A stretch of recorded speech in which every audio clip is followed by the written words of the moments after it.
In the previous video, we looked at optimizing replication. In this video, we will look at vSphere Data Protection Appliance installation and configuration.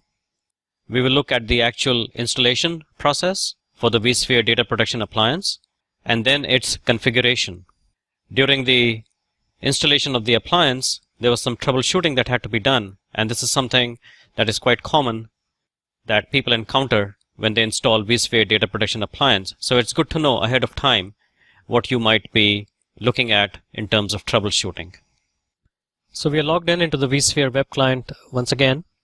We are at the local site, site.local, which is our headquarters site. We are going to go through and do a quick review of the user interface of the VDP. So when you go to the home page, you see an icon VDP, and you can click on that. And this is the home screen that actually comes up. A few basic tasks. You can download an application backup client. This is for SharePoint Exchange and SQL Server. Obviously, one of the key activities one has to do is to create a backup job. And then there's a capability to automatically verify a backup. And we will show you that as well after creating a backup job. And then, of course, to restore a backup as well. So one would go in here into the backup tab, and then this is the backup job that already exists. And if we click on that and edit that to see what the various things are that are in place. So the type of backup that I wish to perform is a full image backup, and I will fall back to a non-quiesced backup if quiescence fails, so it tries to quiesce the file system first.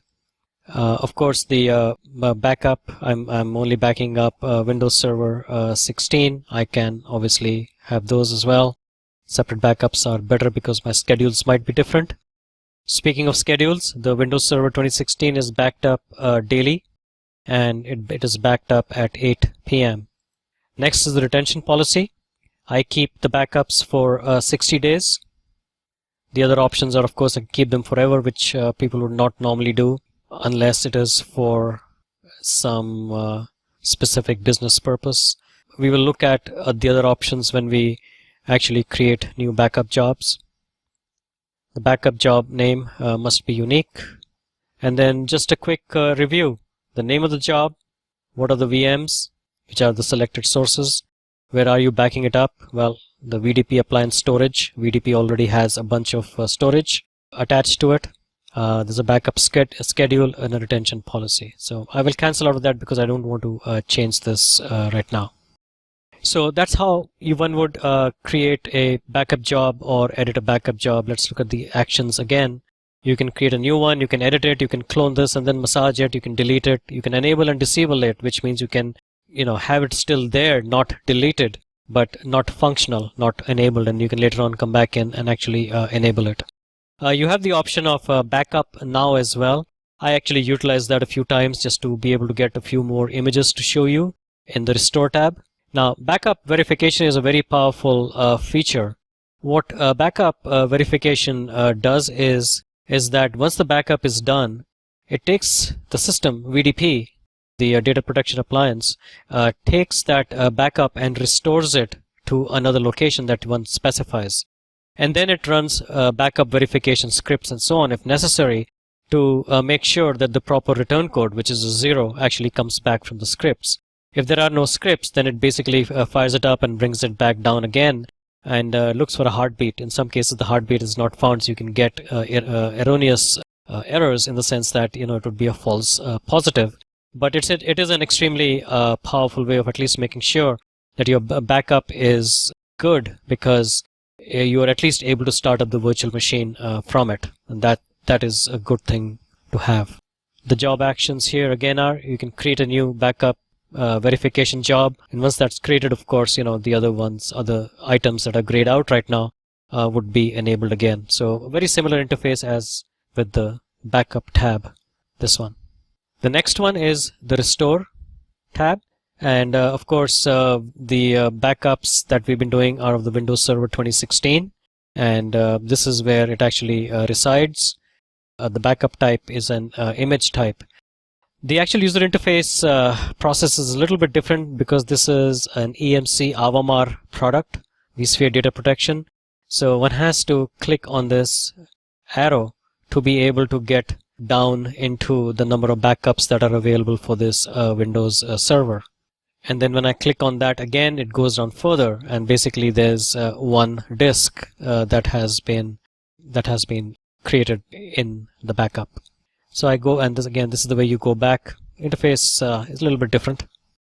Another interesting option here is recover replicated backups. So one of the very powerful features of data protection is that after backing it up, you can then replicate that backup to another vSphere data protection site.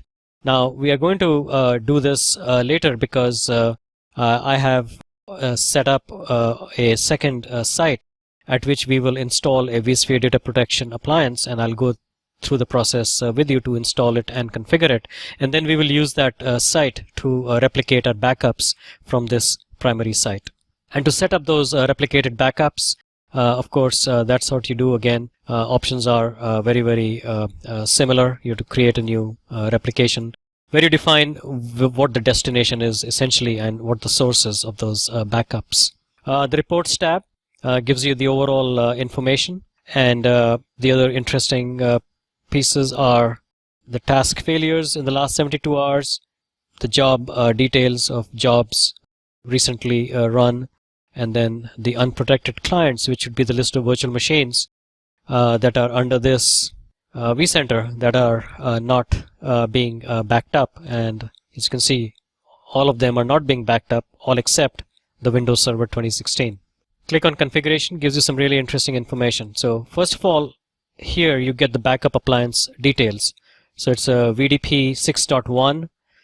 Its IP address is 60. We saw this. We will see this later on as well. It's running on the host 201, and the vCenter server is 220. Also, the VDP backup username and so on. On this side it's very interesting because VDP is very sophisticated. It does variable length blocks and does dedupes as well based on that. So you can see that the capacity of disk that I allocated to the VDP when I first installed this was quite large, 536 gigabytes. Out of those 4 Windows Server 2016 backups, the non-dedupe size would have been 40 gig.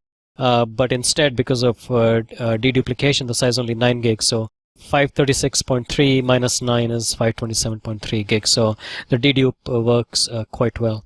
This section is about downloads, which is where you download the agents for Exchange Server, SharePoint, SQL Server 32-bit and 64-bit that one can then utilize from within an Exchange, SharePoint, or a SQL Server system so that the data protection appliance can work with it at an application quiescing basis. And then very granular level GLR, not just file level, but GLR level restores are possible.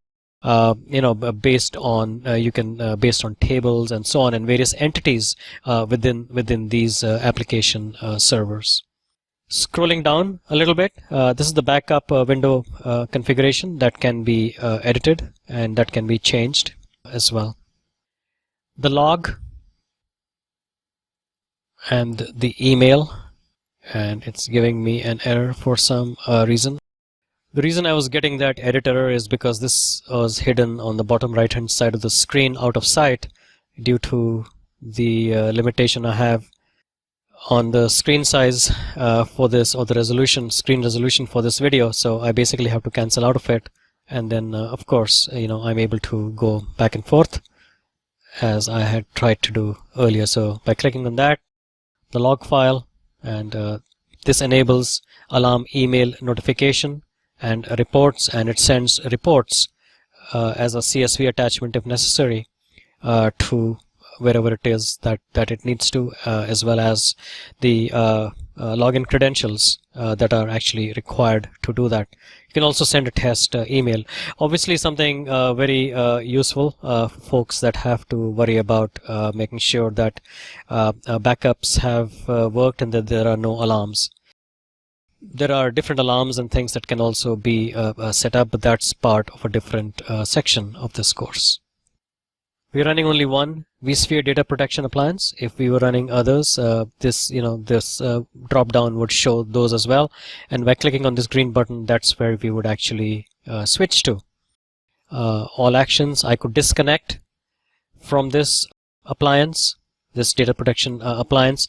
Again, this being an EMC Avamart product, the concept is a little bit different from, for example, the vSphere replication appliance, where you're generally connected always to it. So this is a quick tour of the user interface of the VDP. And what I'm going to do later on is to install another VDP on a different server. And then what we will do is we will actually replicate to it. In the next video, we will look at the vSphere Data Protection Appliance user interface and do a lab tour so that you are completely familiar with how to use vSphere Data Protection Appliance. I look forward to seeing you there.